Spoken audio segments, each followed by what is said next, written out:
महाराज मोटापा हो गया, बड़ा कष्ट है, क्या दवाई है? और खाओ, दिन रात खाते हो, दिन रात खाते हो गए गुब्बारा बलून की तरह। डॉक्टर के पास आप जाएंगे 80 किलो का वजन लेके, 90 किलो का वेट लेके, और कोई भी बीमारी बताएंगे तो डॉक्टर पहले यही कहेगा अपना वेट कम कीजिए, अपना वजन कम कीजिए। क्यों? सारी बीमारियों का शरीर में जो आप जरूरत से ज्यादा खाते हैं ना, यही इसका परिणाम है। आप में से कितने लोग स्वस्थ रहना चाहेंगे? हाथ उठाओ। मैं बता दूं, थ्योरी दे दूं आपको, दे दूं, रास्ता बता दूं। यदि मेरे हिसाब से आप चलेंगे तो कभी बीमार नहीं पड़ेंगे। हमारे ऋषि मुनि कहां बीमार पड़ते थे? तपस्या करते रहते थे। ना बुखार थी, ना सर्दी थी, ना जुकाम था, ना कुछ था, ना कुछ था। क्यों जी? आप लोग अपनी वेद विद्या भूल गए हैं, आप अपना पुराना कल्चर भूल गए हैं, इसलिए आप दुखी ज्यादा हैं। आप गलत रास्ते पर आ गए हैं, इसलिए आप बीमार पड़े रहते हैं। खान पान बिगड़ गया है, इसलिए आप बीमार पड़े रहते हैं। आज मेरी बात ध्यान से सुनिएगा, आज के बाद कभी बीमार नहीं पड़ेंगे यदि मेरी हिसाब से चलेंगे तो। सुनिएगा, जो मैं बोल रहा हूं ना, मैं बोल नहीं रहा हूं, पहले मैं वो चीज करता हूं स्वयं पे, उसके बाद आप तक पहुंचाता हूं। मैं कोई भी ज्ञान अधूरा नहीं देता कि सुना कह दिया, ना जी, पहले एक्सपेरिमेंट खुद पर, प्रैक्टिकल ज्ञान ज्यादा अच्छा होता है। सुनो मेरा प्रैक्टिकल ज्ञान जो मैं फॉलो करता हूं, सुनिएगा। जब माँ बहुत भाव से प्यार से रोटी बनाती है ना, तो माँ बेटे से कहती है, बेटा एक और खा ले, एक रोटी और खा ले, एक रोटी। पत्नी ज्यादा प्यार से बनाएगी तो पति, एक और खा लीजिए, एक रोटी, ओनली एक। तो नहीं बहुत भर गया, नहीं एक और, अच्छा मेरा प्यार है, एक और। भारत में ऐसी होता ना? हाँ या ना? बिल्कुल गलत है ये। सही क्या है? मेरी मां और जितनी यहां पत्नियां बैठी हैं, आप, जब तुम्हें पति पर प्यार आए और बेटे पर प्यार आए तो रोटी के लिए जोर ना लगाओ। बेटे से कहो, बेटा एक ककड़ी और खा ले, एक और। बहुत प्यार आए मां बेटे पर तो एक ककड़ी और खा ले, एक टमाटर और खा ले, है ना, थोड़ी सी सलाद और खा ले। सलाद की जोर नहीं लगाती हो आप, सलाद नहीं खवाती हो बच्चों को, एक रोटी और एक रोटी। रोटी शरीर के लिए दिन भर में 2 रोटियां बहुत हो गई, ओनली 2 रोटी। बाकी क्या खाए महाराज? दाल लो। माँ ये नहीं कहती, बेटा एक कटोरी दाल और ले ले, प्यार से बनाया, बेटा दाल एक कटोरी और ले ले। दाल नहीं, रोटी ले ले, रोटी खा, रोटी खा और गुब्बारा हो जा। बेटा मोटा होने लगता, माँ बड़ी खुश हो जाती, बेटा मोटा रहा, अच्छा अन्न लग रहा हमारा, अन्न नहीं लग रहा, बीमारी आएंगी घर में। ये मम्मियां पता नहीं कहां सीख के आई उल्टा ज्ञान। बच्चों को 2 रोटियां दीजिए, बाकी उनका पेट रोटियों से नहीं, उनका पेट भरिए सब्जियों से। दाल में प्रोटीन होता है, सब्जियों में बहुत कुछ होता है।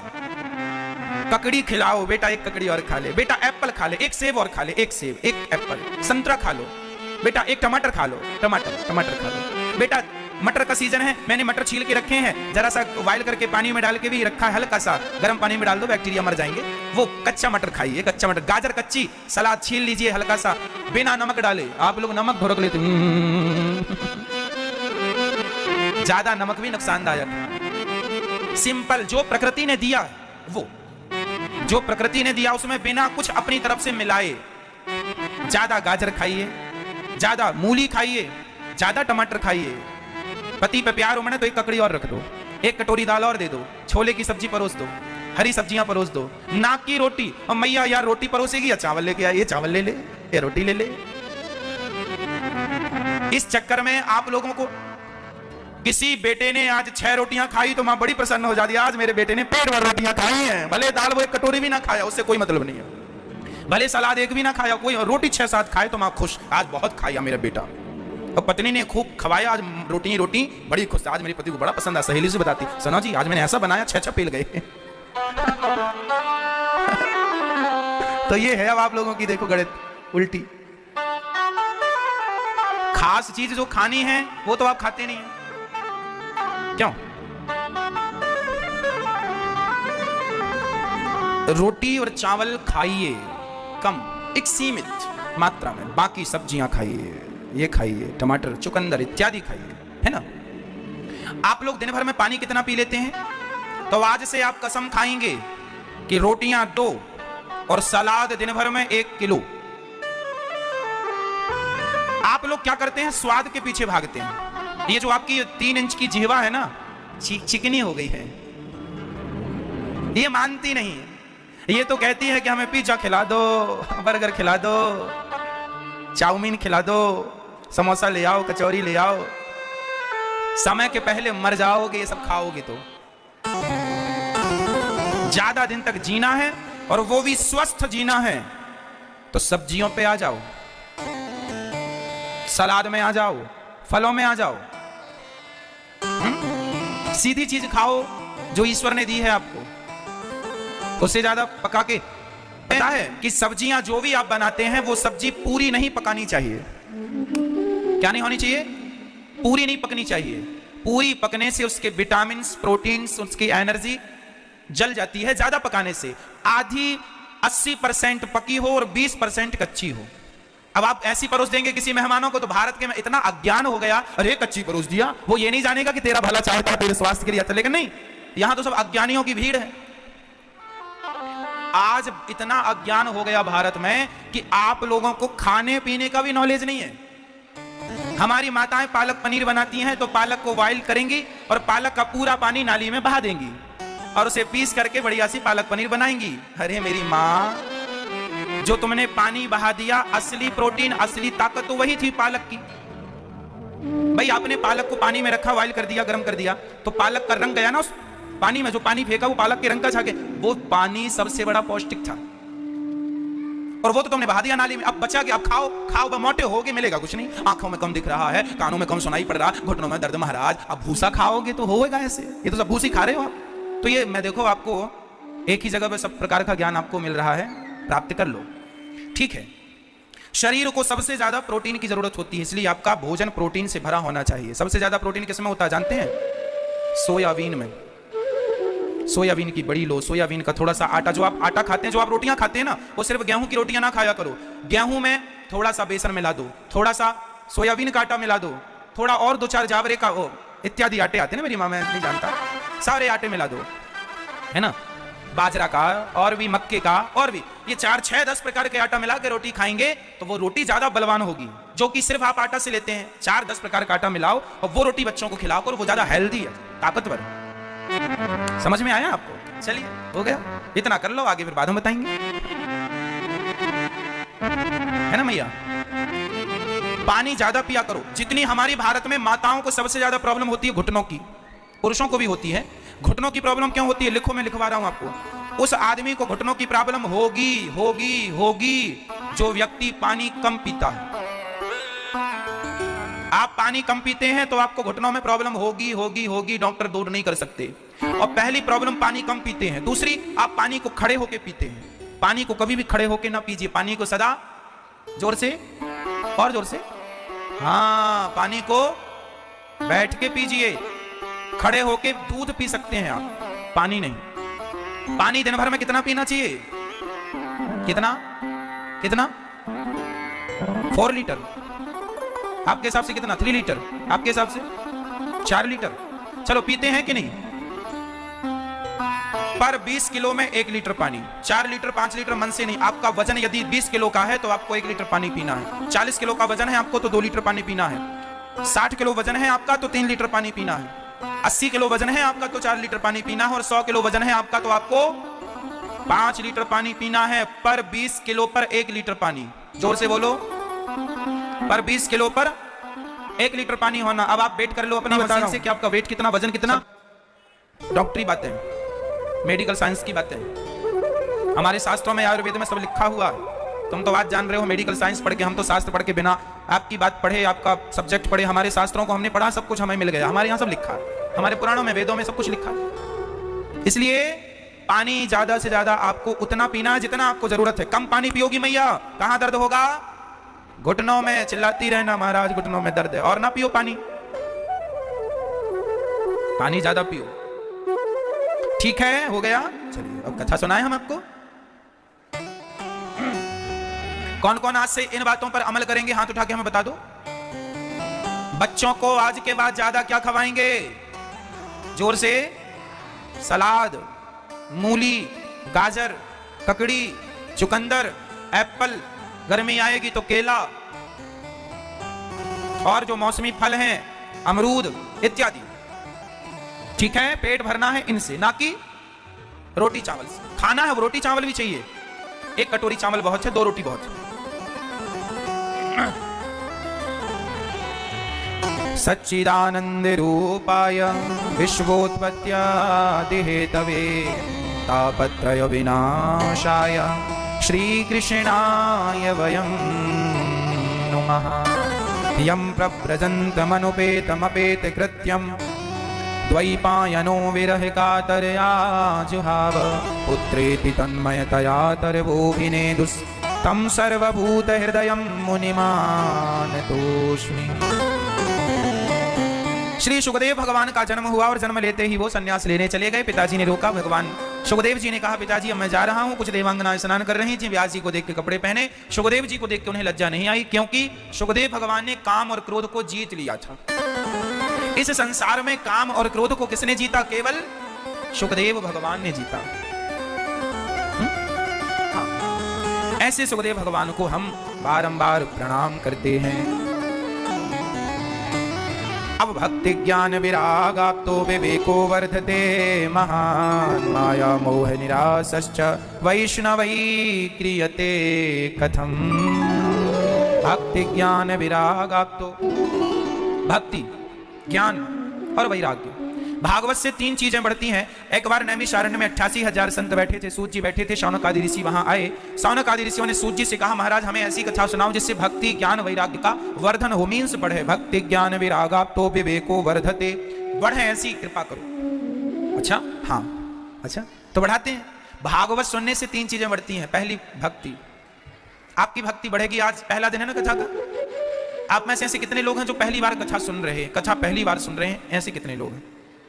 इतने लोग पहली बार सुन रहे हैं। आदमी कथा सुन लेता है ना तो सुखी हो जाता है। हमारे दुख का मूल कारण क्या है? अटैचमेंट। हम संसार से बहुत अटैच हैं, बेटा से, बेटी से, पत्नी से, पति से, परिवार से, और अटैच रहना भी चाहिए। परंतु संसार में कैसे रहो ये हम आपको समझाएंगे। देखो, संसार में ऐसे नहीं रहना जैसे हम लोग रहते हैं। फिर महाराज जी कैसे रहें? तो देखो कैसे रहना है। ना जग छोड़ो ना हरि भूलो। ध्यान से सुनना, ना जग छोड़ो, काम नहीं छोड़ो, ना जग छोड़ो ना हरि भूलो, कर्म कर जिंदगानी में, रहो दुनिया में तुम ऐसे कमल रहता ज्यों पानी में। ना जग छोड़ो ना हरि भूलो, ना तो हमें जग छोड़ना है ना तो भगवान को बुलाना। ना जग छोड़ो ना हरि भूलो, कर्म कर जिंदगानी में, रहो दुनिया में तुम ऐसे कमल रहता ज्यों पानी में। कमल पानी में रहता है कैसा? आपने कभी कमल को देखा? देखा आपने कमल को? कैसे रहता बताओ? पानी की बूंद आप कमल के ऊपर डाल दीजिए, कमल अपने पास बचा के रखेगा? सारी बूंद नीचे गिरा देता, एक बूंद अपने पास नहीं रखता बचा के, है ना? आप कीचड़ डाल दीजिए, आप गंदगी उठाइए नाले का और डाल दीजिए कमल की तरफ, तुरंत गिरा देगा वो? नहीं रखता अपने पास। बस गुरु है हमारा कमल। जैसे कमल है तो कीचड़ में, लेकिन कीचड़ की बूंद एक भी कमल के पुष्प पर नहीं है। उसी प्रकार ये संसार कीचड़ है, इस कीचड़ में रहना, पर यह कीचड़ कहीं आपके मन मंदिर में ना चला आए, इससे जरा बचना। संसार में रहो, बुराई नहीं है, पर कहीं संसार तुम में ना रहने लग जाए। भाई पानी में नाव है तो अच्छी है, पानी में नाव अच्छी लगती है, पर नाव में पानी अच्छा नहीं लगता। यदि नाव में पानी आ गया तो नाव, तुम संसार में रहो नाव बनकर, कहीं संसार तुम में ना आ जाए, नहीं तुम में आ गया तो डूब जाओगे। ये पत्नी मेरी, बेटा मेरा, ये जो तुम मेरा मेरा करते हो, इससे पता लग रहा है कि तुम्हारे अंदर ये चीजें आ गई और आप ऐसा सोच रखते हैं कि ये सब भगवान की है, सब भगवान का है। तो फिर आप वैसे ही हैं जैसे पानी में नाव है। पानी में नाव अच्छी लगती है, नाव में पानी अच्छा नहीं लगता। नाव में पानी आ जाए तो आप डर जाएंगे, रोने लग जाएंगे, भैया पानी आ गया नाव में। और नाव पानी में है तो आप खुश रहेंगे, वाह बढ़िया नाव चल रही है। संसार एक सागर है और आप एक नौका है।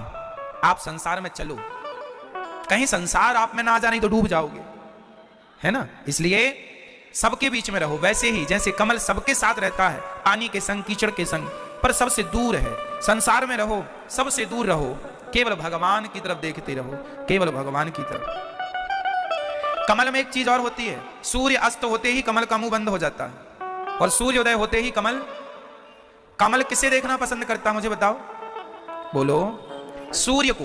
कमल सबसे ज्यादा किसे देखता है?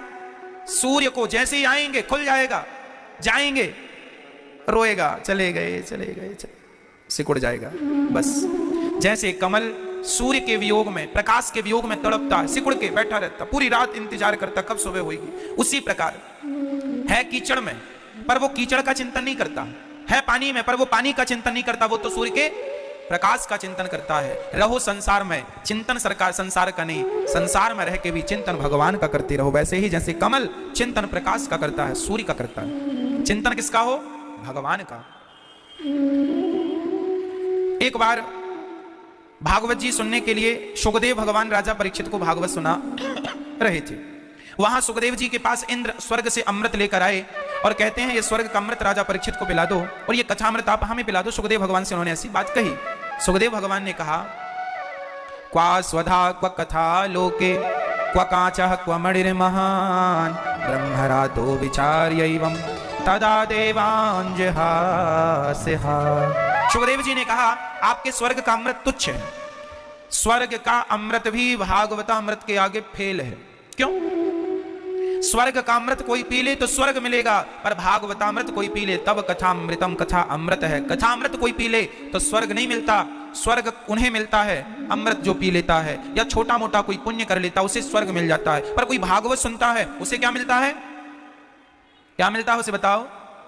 उसे स्वर्ग नहीं, उसे तो भगवान स्वयं पकड़कर अपनी गोद में बिठा लेते हैं, भगवान की गोद मिलती है, जिसे हम साकेत बैकुंठ गौलोक कहते हैं। तो भगवान की गोद में बैठना है कि स्वर्ग में जाके अप्सराओं का नाच देखना है? हा? भगवान की गोद मिल जाए इससे बड़ी क्या है। इसलिए भगवान की गोद में बैठना हो तो फिर भागवत अमृत सुनना होगा, कथा रूपी अमृत पान करना होगा।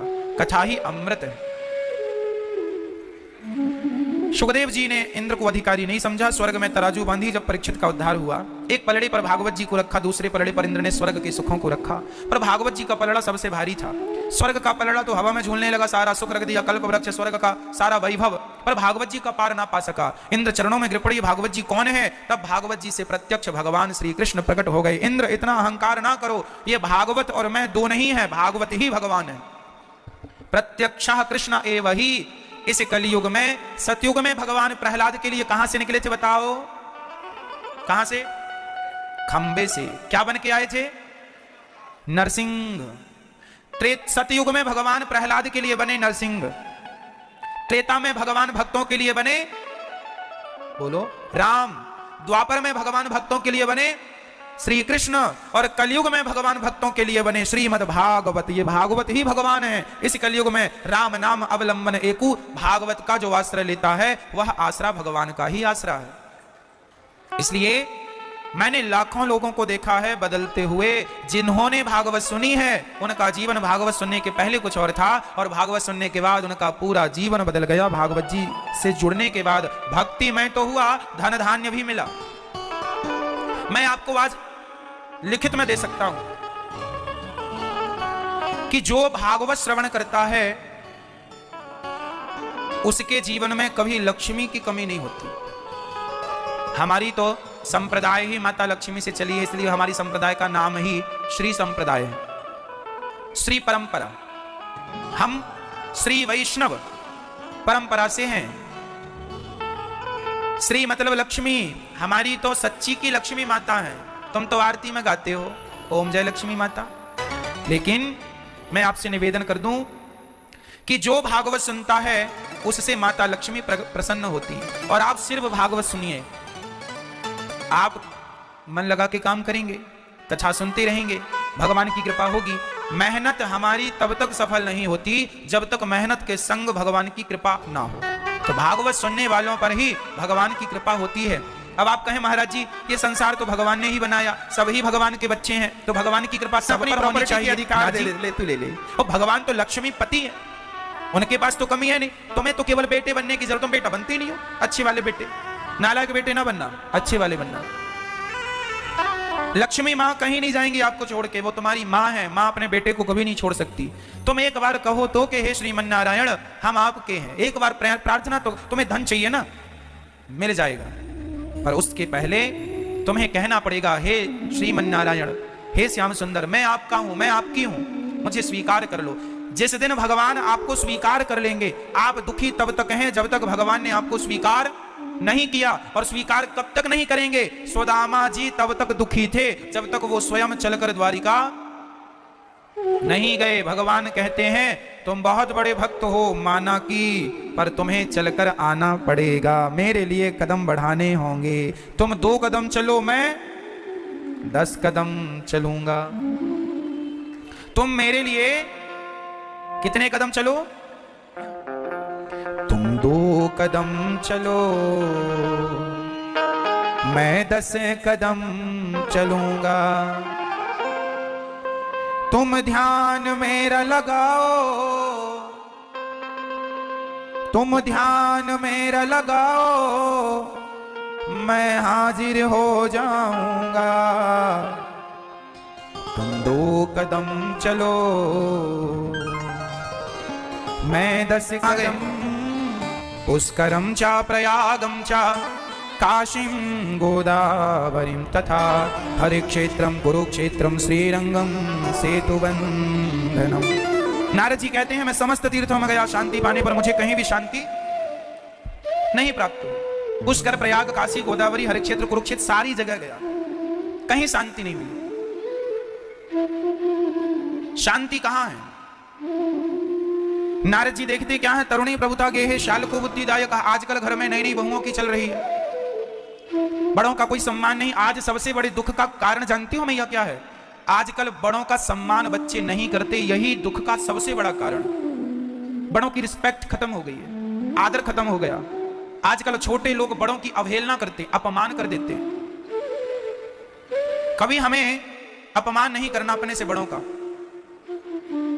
बड़े हमसे कोई बात कह रहे हैं, हमें पसंद नहीं आए तो हम चुपचाप सुन लें, भले आपको पसंद नहीं आई उनकी राय, मत उसे एक्सेप्ट करो, पर फिर भी कोई उत्तर ना दो कि तुम कुछ भी कह दो उनको। जो बड़ों का आदर करते हैं, बड़ों का सम्मान करते हैं, उनके जीवन में कभी अशांति नहीं होती। सबका सम्मान करो। अच्छा, मैं सबका अपमान करूं तो मैं बड़ा कहलाऊंगा, या मैं सबका सम्मान करूं तो बड़ा कहलाऊंगा? मैं बड़ा कैसे कहलाऊंगा? सबका अपमान करने से या सबका सम्मान करने से? बोलो। सबका सम्मान करने से ही तो मैं बड़ा कहलाऊंगा। इसलिए मुझे सबका सम्मान करना है, ना कि सबका अपमान। सबका सम्मान कीजिए।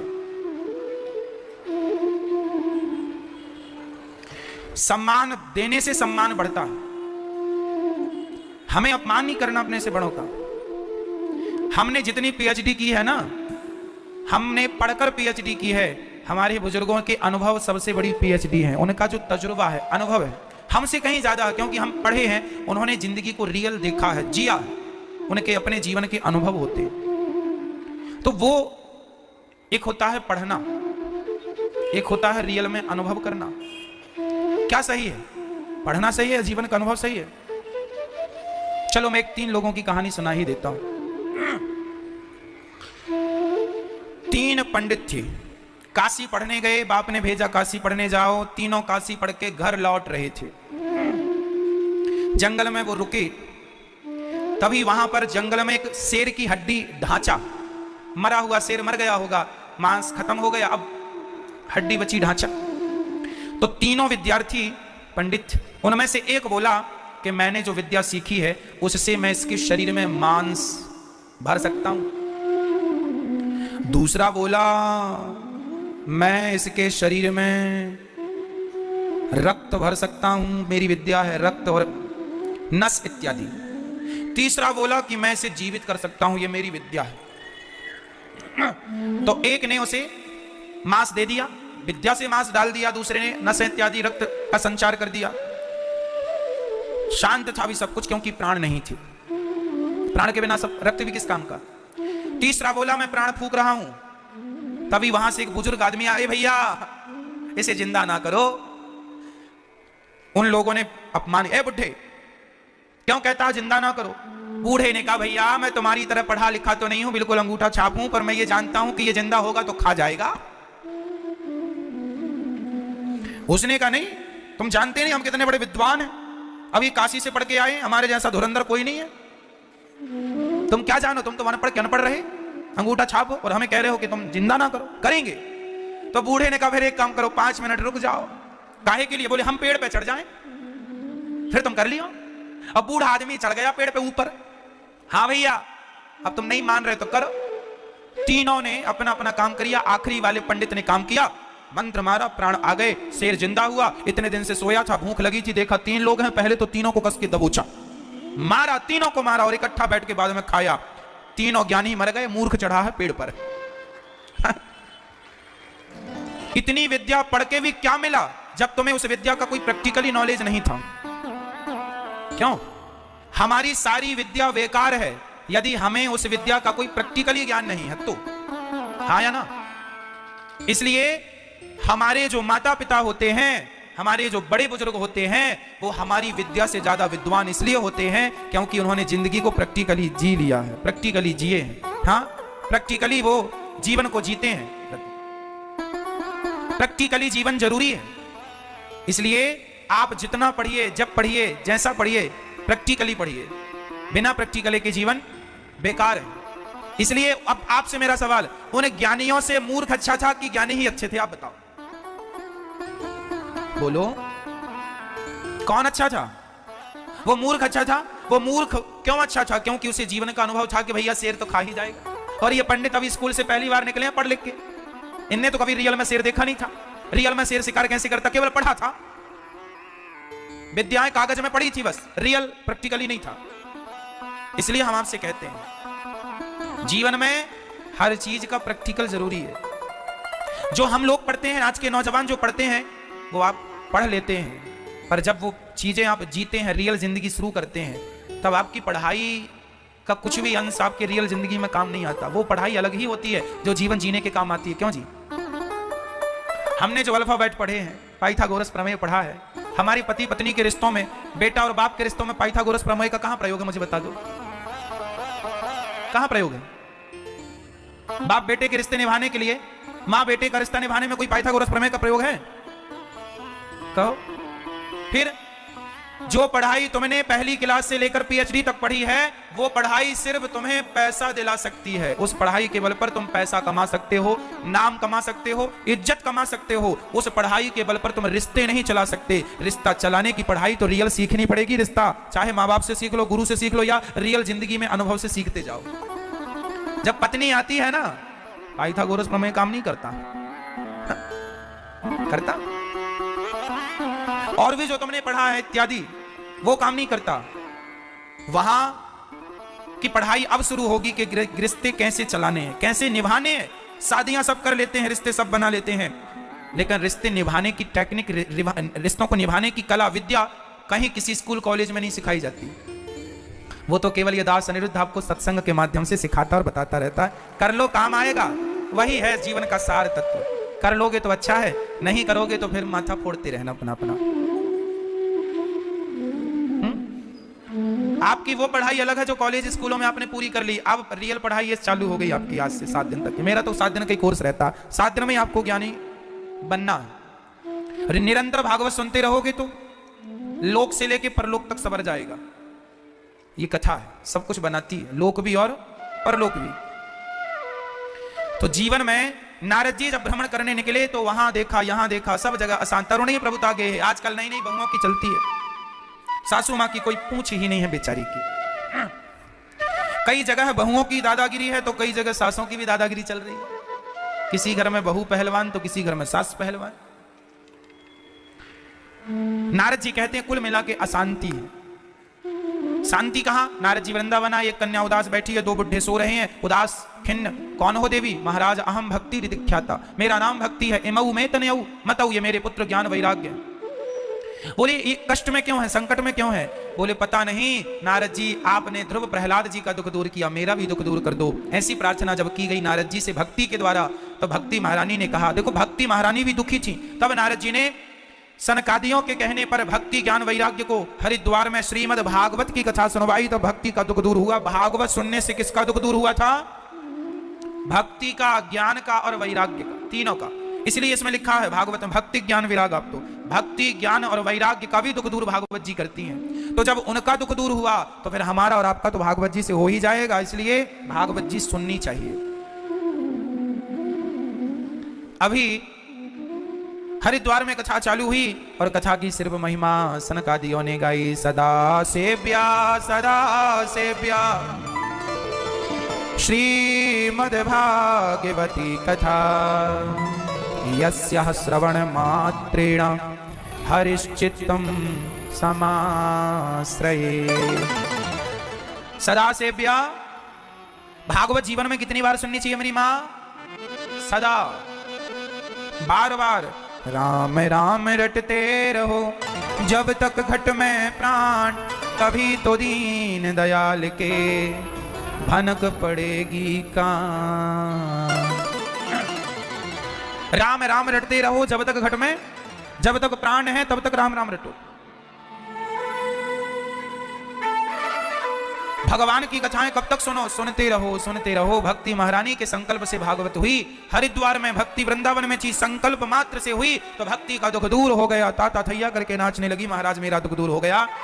भागवत जब भी संकल्प से होती है, जैसे आपने पोथी पाठ कराया तो आपके संकल्प से वो भागवत होंगी, और जो भागवत आपके संकल्प से होती हैं वो निश्चित ही आपके संकल्प को सिद्ध करती हैं, पूर्ति करती हैं आपकी इच्छाओं की, क्योंकि वो संकल्प सिद्धि के लिए भागवत जी थी। जो कामना होगी भागवत जी पूरी करती हैं, वह संकल्प से होना चाहिए। इसलिए अभी 1 जनवरी से यहाँ पोथी पाठ बैठेंगे, आप सबके संकल्प से जो आप लोग कराना चाहें सो कराएं। हजारों लोग करा चुके, जीवन को बदल चुके भागवत से। श्री नारद जी महाराज और भक्ति महारानी जब प्रकट हुई, कहां बैठे तो भक्तों के हृदय में जाकर बैठ गई। भक्ति ने कीर्तन किया। किसी को देख के आप, ईश्वर का न्याय है। आप किसी लंगड़े को देख के हंस दीजिए जरा, ईश्वर तुरंत इस चीज को नोट कर लेते हैं, तुम भी जल्दी लंगड़े हो जाओगे।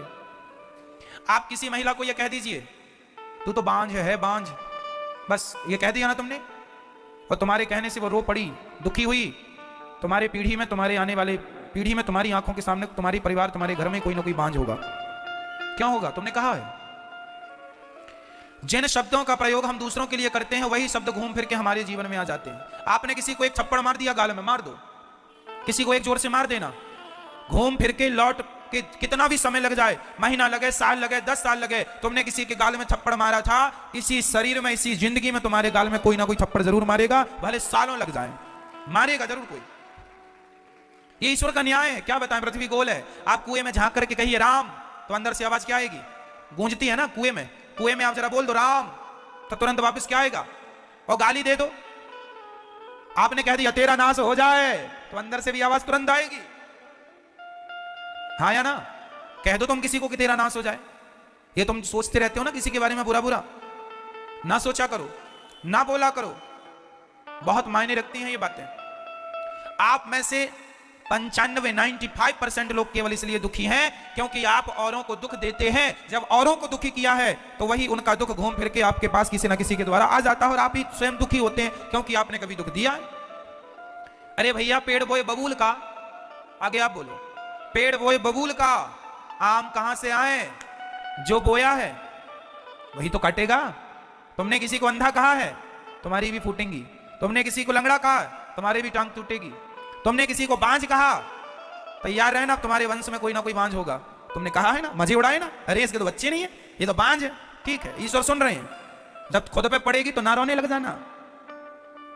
दूसरों को कहने में बड़ा मजा आता, दूसरों की हंसी उड़ाने बड़ा सुख मिलता है, दूसरों का अपमान करने में बड़ा अच्छा लगता है, और खुद पे गुजरती है, रोते हो, काहे रो रहे हो? कहने में तो बड़ा मजा आ रहा। इसलिए किसी का अपमान ना किया करो। किसी स्त्री को आप कह देंगे कि तू बांझ है, सोचो उसको कितना बुरा लगेगा। अरे नहीं हो रहे हैं उसको बच्चे, इसमें उसकी क्या गलती है?